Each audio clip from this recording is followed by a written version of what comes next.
ਤੇ ਗੱਲ ਕਰਾਂਗੇ ਸੂਬੇ ਦੇ ਵਿੱਚ ਝੋਨੇ ਦੀ ਸਿੱਧੀ ਬਿਜਾਈ ਦੀ, ਜਿਸ ਨੂੰ ਇਸ ਵਾਰੀ ਕਿਸਾਨਾਂ ਦੇ ਵੱਲੋਂ ਮੱਠਾ ਹੁੰਗਾਰਾ ਦਿੱਤਾ ਜਾ ਰਿਹਾ ਹੈ। ਦੱਸਦੀਏ ਕਿ 5 ਲੱਖ ਹੈਕਟੇਅਰ ਰਕਬੇ ਦੇ ਮੁਕਾਬਲੇ ਕਰੀਬ ਮਹਿਜ਼ 1.5 ਲੱਖ ਹੈਕਟੇਅਰ ਰਕਬੇ ਦੇ ਵਿੱਚ ਹੀ ਝੋਨੇ ਦੀ ਸਿੱਧੀ ਬਿਜਾਈ ਕੀਤੀ ਗਈ ਹੈ। ਪੰਜਾਬ ਦੇ ਵੱਖ-ਵੱਖ ਜ਼ਿਲ੍ਹਿਆਂ ਦੇ ਵਿੱਚ ਜੋ ਟਾਰਗੇਟ ਮਿੱਥੇ ਗਏ ਸੀ ਉਹ ਵੀ ਪੂਰੇ ਨਹੀਂ ਹੋ ਸਕੇ ਨੇ। ਸਿਰਫ 2 ਜ਼ਿਲ੍ਹਿਆਂ ਨੂੰ ਛੱਡ ਕੇ ਬਾਕੀ ਜ਼ਿਲ੍ਹਿਆਂ ਦੇ ਵਿੱਚ ਜੋ ਟਾਰਗੇਟ ਸਰਕਾਰ ਵੱਲੋਂ ਮਿੱਥਿਆ ਗਿਆ ਸੀ ਉਹ ਵੀ ਪੂਰਾ ਨਹੀਂ ਹੋ ਸਕਿਆ ਹੈ। ਅਸੀਂ ਜਿਹੜੇ 2 ਜ਼ਿਲ੍ਹੇ ਨੇ ਸਿਰਫ ਜਿੱਥੇ ਕਿ ਟਾਰਗੇਟ ਨੂੰ ਅਚੀਵ ਕੀਤਾ ਗਿਆ ਤਾਂ ਮੁਕਤਸਰ ਅਤੇ ਫਾਜ਼ਿਲਕਾ ਉਹ ਜ਼ਿਲ੍ਹੇ ਨੇ ਜਿੱਥੇ ਜੋ ਹੁਣ ਤੱਕ ਟਾਰਗੇਟ ਰੱਖਿਆ ਗਿਆ ਸੀ। ਮੁਕਤਸਰ ਦੇ ਵਿੱਚ 38930 ਹੈਕਟੇਅਰ ਦਾ ਸਿੱਧੀ ਬਿਜਾਈ ਦੇ ਲਈ ਰਕਬੇ ਦਾ ਟਾਰਗੇਟ ਰੱਖਿਆ ਗਿਆ ਸੀ, ਪਰ ਇੱਥੇ 38 ਦੀ ਬਜਾਏ 45857 ਏਕੜ ਰਕਬੇ ਦੇ ਵਿੱਚ ਜਿਹੜੀ ਹੈ ਉਹ ਸਿੱਧੀ ਬਿਜਾਈ ਕੀਤੀ ਗਈ ਹੈ। ਇਸੇ ਤਰ੍ਹਾਂ ਫਾਜ਼ਿਲਕਾ ਜਿੱਥੇ 32710 ਏਕੜ ਦਾ ਰਕਬਾ ਜਿਹੜਾ ਸਿੱਧੀ ਬਿਜਾਈ ਲਈ ਤੈਅ ਕੀਤਾ ਗਿਆ ਸੀ, ਉੱਥੇ ਇਹ ਗਿਣਤੀ ਜਿਹੜੀ ਹੈ 42630 ਏਕੜ ਤੱਕ ਪਹੁੰਚ ਚੁੱਕੀ ਹੈ। ਹਾਲਾਂਕਿ ਬਾਕੀ ਜਿਹੜੇ ਜ਼ਿਲ੍ਹੇ ਨੇ ਉੱਥੇ ਕਿਸਾਨਾਂ ਦਾ ਮੱਠਾ ਹੁੰਗਾਰਾ ਜਿਹੜਾ ਹੈ ਸਿੱਧੀ ਬਿਜਾਈ ਨੂੰ ਵੇਖਣ ਦੇ ਲਈ ਮਿਲਿਆ ਹੈ। ਬਠਿੰਡਾ ਦੀ ਗੱਲ ਕਰੀਏ ਤਾਂ ਬਠਿੰਡਾ ਦੇ ਵਿੱਚ ਵੀ 43000 ਤੋਂ ਵਧੇਰੇ ਏਕੜ ਦਾ ਰਕਬਾ ਜਿਹੜਾ ਮਿੱਥਿਆ ਗਿਆ ਸੀ, ਪਰ ਬਠਿੰਡਾ ਦੇ ਵਿੱਚ ਮਹਿਜ਼ 11440 ਏਕੜ ਰਕਬੇ ਦੇ ਵਿੱਚ ਹੀ ਝੋਨੇ ਦੀ ਸਿੱਧੀ ਬਿਜਾਈ ਕੀਤੀ ਗਈ ਹੈ।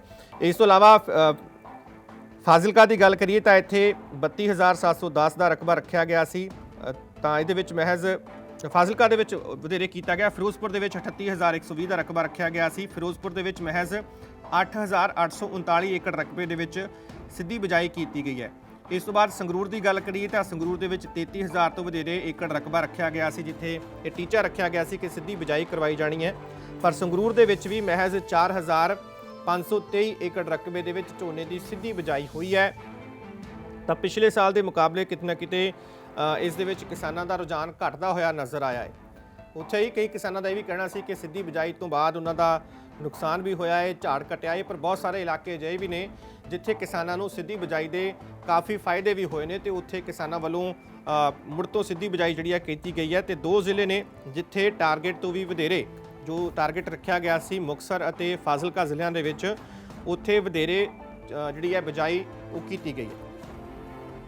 ਤੇ ਗੱਲ ਕਰਾਂਗੇ ਸੂਬੇ ਦੇ ਵਿੱਚ ਝੋਨੇ ਦੀ ਸਿੱਧੀ ਬਿਜਾਈ ਦੀ, ਜਿਸ ਨੂੰ ਇਸ ਵਾਰੀ ਕਿਸਾਨਾਂ ਦੇ ਵੱਲੋਂ ਮੱਠਾ ਹੁੰਗਾਰਾ ਦਿੱਤਾ ਜਾ ਰਿਹਾ ਹੈ। ਦੱਸਦੀਏ ਕਿ 5 ਲੱਖ ਹੈਕਟੇਅਰ ਰਕਬੇ ਦੇ ਮੁਕਾਬਲੇ ਕਰੀਬ ਮਹਿਜ਼ 1.5 ਲੱਖ ਹੈਕਟੇਅਰ ਰਕਬੇ ਦੇ ਵਿੱਚ ਹੀ ਝੋਨੇ ਦੀ ਸਿੱਧੀ ਬਿਜਾਈ ਕੀਤੀ ਗਈ ਹੈ। ਪੰਜਾਬ ਦੇ ਵੱਖ-ਵੱਖ ਜ਼ਿਲ੍ਹਿਆਂ ਦੇ ਵਿੱਚ ਜੋ ਟਾਰਗੇਟ ਮਿੱਥੇ ਗਏ ਸੀ ਉਹ ਵੀ ਪੂਰੇ ਨਹੀਂ ਹੋ ਸਕੇ ਨੇ। ਸਿਰਫ 2 ਜ਼ਿਲ੍ਹਿਆਂ ਨੂੰ ਛੱਡ ਕੇ ਬਾਕੀ ਜ਼ਿਲ੍ਹਿਆਂ ਦੇ ਵਿੱਚ ਜੋ ਟਾਰਗੇਟ ਸਰਕਾਰ ਵੱਲੋਂ ਮਿੱਥਿਆ ਗਿਆ ਸੀ ਉਹ ਵੀ ਪੂਰਾ ਨਹੀਂ ਹੋ ਸਕਿਆ ਹੈ।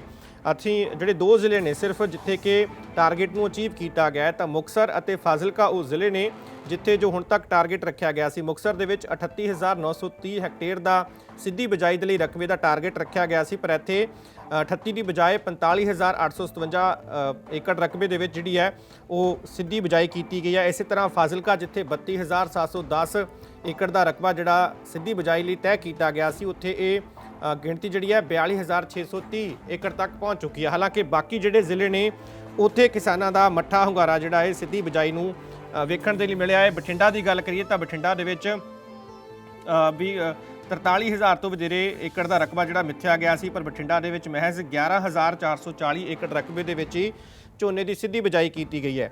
ਇਸ ਤੋਂ ਇਲਾਵਾ ਫਾਜ਼ਿਲਕਾ ਦੀ ਗੱਲ ਕਰੀਏ ਤਾਂ ਇੱਥੇ 32710 ਦਾ ਰਕਬਾ ਰੱਖਿਆ ਗਿਆ ਸੀ, ਤਾਂ ਇਹਦੇ ਵਿੱਚ ਮਹਿਜ਼ ਫਾਜ਼ਿਲਕਾ ਦੇ ਵਿੱਚ ਵਧੇਰੇ ਕੀਤਾ ਗਿਆ। ਫਿਰੋਜ਼ਪੁਰ ਦੇ ਵਿੱਚ 38120 ਦਾ ਰਕਬਾ ਰੱਖਿਆ ਗਿਆ ਸੀ। ਫਿਰੋਜ਼ਪੁਰ ਦੇ ਵਿੱਚ ਮਹਿਜ਼ 8839 ਏਕੜ ਰਕਬੇ ਦੇ ਵਿੱਚ ਸਿੱਧੀ ਬਿਜਾਈ ਕੀਤੀ ਗਈ ਹੈ। ਇਸ ਤੋਂ ਬਾਅਦ ਸੰਗਰੂਰ ਦੀ ਗੱਲ ਕਰੀਏ ਤਾਂ ਸੰਗਰੂਰ ਦੇ ਵਿੱਚ 33000 ਤੋਂ ਵਧੇਰੇ ਏਕੜ ਰਕਬਾ ਰੱਖਿਆ ਗਿਆ ਸੀ, ਜਿੱਥੇ ਇਹ ਟੀਚਾ ਰੱਖਿਆ ਗਿਆ ਸੀ ਕਿ ਸਿੱਧੀ ਬਿਜਾਈ ਕਰਵਾਈ ਜਾਣੀ ਹੈ, ਪਰ ਸੰਗਰੂਰ ਦੇ ਵਿੱਚ ਵੀ ਮਹਿਜ਼ 4523 ਏਕੜ ਰਕਬੇ ਦੇ ਵਿੱਚ ਝੋਨੇ ਦੀ ਸਿੱਧੀ ਬਿਜਾਈ ਹੋਈ ਹੈ। ਤਾਂ ਪਿਛਲੇ ਸਾਲ ਦੇ ਮੁਕਾਬਲੇ ਕਿਤੇ ਨਾ ਕਿਤੇ ਇਸ ਦੇ ਵਿੱਚ ਕਿਸਾਨਾਂ ਦਾ ਰੁਝਾਨ ਘਟਦਾ ਹੋਇਆ ਨਜ਼ਰ ਆਇਆ ਹੈ। ਉੱਥੇ ਹੀ ਕਈ ਕਿਸਾਨਾਂ ਦਾ ਇਹ ਵੀ ਕਹਿਣਾ ਸੀ ਕਿ ਸਿੱਧੀ ਬਿਜਾਈ ਤੋਂ ਬਾਅਦ ਉਹਨਾਂ ਦਾ ਨੁਕਸਾਨ ਵੀ ਹੋਇਆ ਹੈ, ਝਾੜ ਘਟਿਆ ਹੈ, ਪਰ ਬਹੁਤ ਸਾਰੇ ਇਲਾਕੇ ਅਜਿਹੇ ਵੀ ਨੇ ਜਿੱਥੇ ਕਿਸਾਨਾਂ ਨੂੰ ਸਿੱਧੀ ਬਿਜਾਈ ਦੇ ਕਾਫੀ ਫਾਇਦੇ ਵੀ ਹੋਏ ਨੇ ਤੇ ਉੱਥੇ ਕਿਸਾਨਾਂ ਵੱਲੋਂ ਮੁੜ ਤੋਂ ਸਿੱਧੀ ਬਿਜਾਈ ਜਿਹੜੀ ਹੈ ਕੀਤੀ ਗਈ ਹੈ। ਤੇ 2 ਜ਼ਿਲ੍ਹੇ ਨੇ ਜਿੱਥੇ ਟਾਰਗੇਟ ਤੋਂ ਵੀ ਵਧੇਰੇ ਜੋ ਟਾਰਗੇਟ ਰੱਖਿਆ ਗਿਆ ਸੀ ਮੁਕਤਸਰ ਅਤੇ ਫਾਜ਼ਿਲਕਾ ਜ਼ਿਲ੍ਹਿਆਂ ਦੇ ਵਿੱਚ, ਉੱਥੇ ਵਧੇਰੇ ਜਿਹੜੀ ਹੈ ਬਿਜਾਈ ਉਹ ਕੀਤੀ ਗਈ ਹੈ।